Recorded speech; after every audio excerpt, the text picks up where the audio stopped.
हम इंशाल्लाह सारी रुकावटें पार करके इस्लामाबाद डी चौक पे पहुंचेंगे। सारे पाकिस्तान को मैं कह रहा हूँ कि आज आपने निकलना है और अपने मुल्क की आजादी के लिए, हकीकी आजादी के लिए हमारी ख्वातीन ने, हमारे बच्चों ने, हमारी फैमिलीज ने, हमारे नौजवानों ने, हमारे पुत्रों ने, हमारे रिटायर्ड फौजियों ने, सबने निकलना है इस मुल्क को आजाद करने के लिए। पाकिस्तान जिंदाबाद।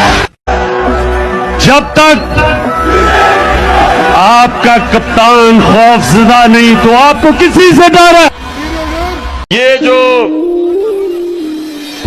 लोग समझते हैं कि आपको बुरा भला कह के आपको इंसान जलील कर सकता है, कोई इंसान को जलील नहीं कर सकता, क्योंकि इज्जत अल्लाह ने अपने हाथ में रखी हुई है। और जिंदगी मौत, सबसे ज्यादा इंसान को खौफ मौत का होता है।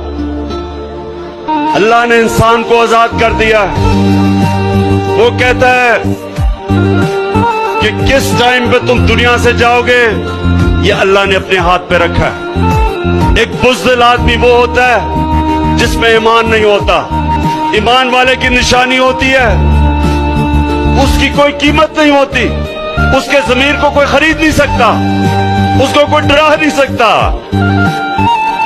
कई साजिशें पाकिस्तान तहरीक इंसाफ के खिलाफ। इस तरह की और वीडियोस देखने के लिए सब्सक्राइब कीजिए हमारा चैनल और